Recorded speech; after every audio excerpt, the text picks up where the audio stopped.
Ummah of Muhammad sallallahu ta'ala alaihi wa sallam, after the model of that secular, godless state of Europe, in which sovereignty is taken away from Allah and is now located in the state. And so the state is sovereign. And so the sovereign state of Turkey comes into being. Sovereignty is now located with the Turkish people. They are supreme. The sovereign state of Iran comes into being. Sovereignty is now located with the people of Iran. They are supreme. The sovereign state of Saudi Arabia comes into being. Sovereignty is now located with the state of Saudi Arabia. They are supreme. But there is a fly in the ointment. It is not Europe's intention, when bestowing the gifts of the modern state, the non-European humanity, that non-European humanity should take sovereignty from Allah and keep it for themselves, because ultimately Europe wants the sovereignty. And so Europe now has to have this year. Europe now has to create an international system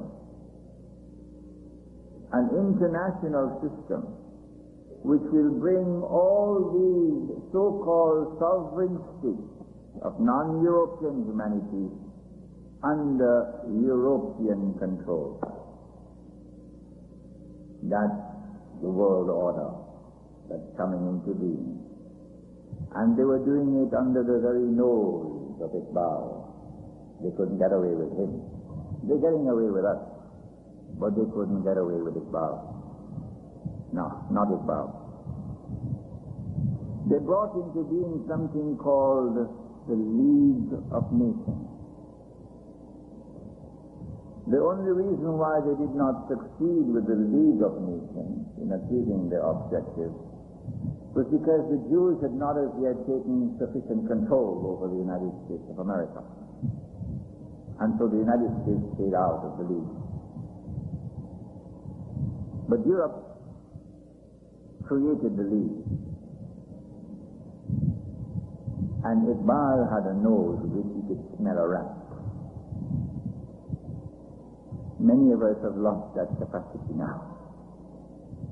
And so he saw the wickedness. He saw the imperialism. He saw the effort being waged through this international organization to control the rest of the world. He saw the ultimate goal, world government. And guess who will sit in the kursi of that world government? A gentleman named Dajjal. Iqbal minced no words. Iqbal declared that it was not the League of Nations. He called it, what did he call it? The League of? In English, lectures in English. He called it the League of Thieves. That was the word he used. We don't have the courage to use that kind of language today. I delivered a khutbah at the United Nations 2 months ago on this subject. And in between, I pushed in this little phrase from Iqbal. League of Thieves, he called it. Of course, the diplomats were very perturbed using that kind of language in the khutbah. It was an effort. Listen to the words. To enslave mankind. Enslave mankind. If you thought slavery was in the past, you just wait for tomorrow. They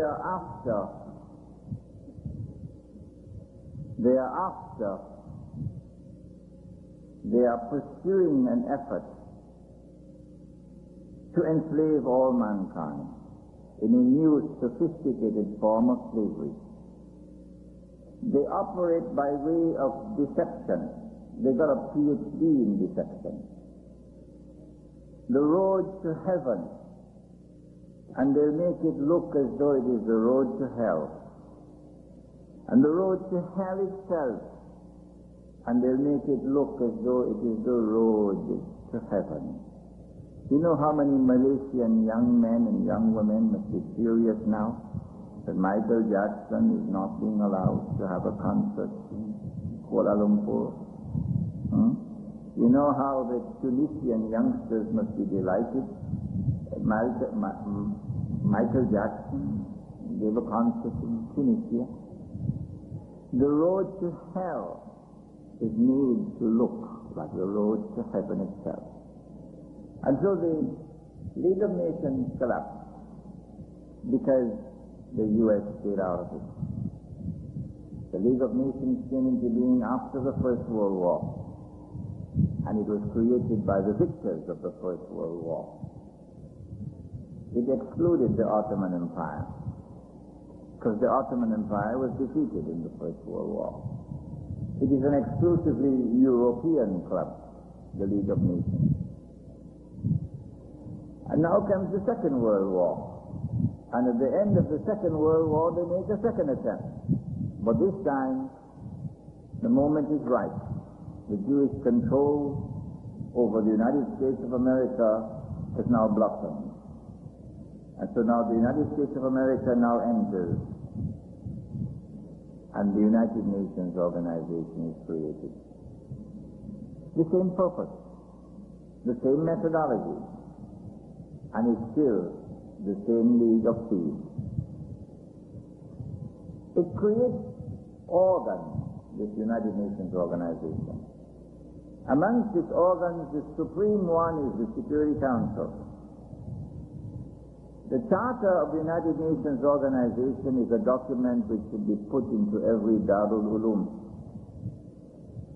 And our students studying Islam in the Darul Ulum should get a chance to read and study that document, to be familiar with that document, the Charter of the UN. Do you know what Articles 24 and 25 say? In effect, they say Allah is no longer al-Akbar. The Security Council is al-Akbar. In effect. Because the Security Council has absolute authority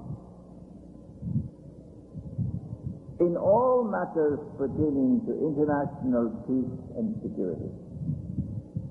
And all member states of the United Nations are under a binding contractual obligation to submit to the authority of the Security Council. More than that, you must assist the Security Council. You must place your armed forces at the disposal of the Security Council. You must place your territory at the disposal of the Security Council.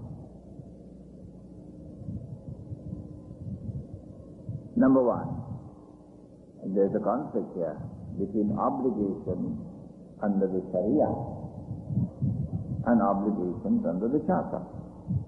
That's the polite way of putting it. Number two, this is shirk.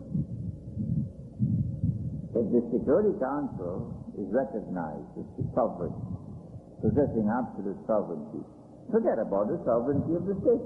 It's gone. Now they are sovereign, and Allah is no longer sovereign. This is the shirk that he said, sallallahu ta'ala alaihi wa sallam, it will be so difficult to recognize. It will be like a black ant hiding underneath a black stone on a dark night.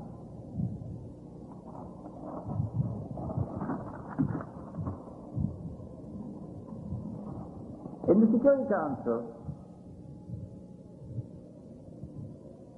Europe sits. Only Europe. They control the Security Council. They are the permanent members of the Security Council. The rest, kabhi kabhi ke liye kursi milte hai.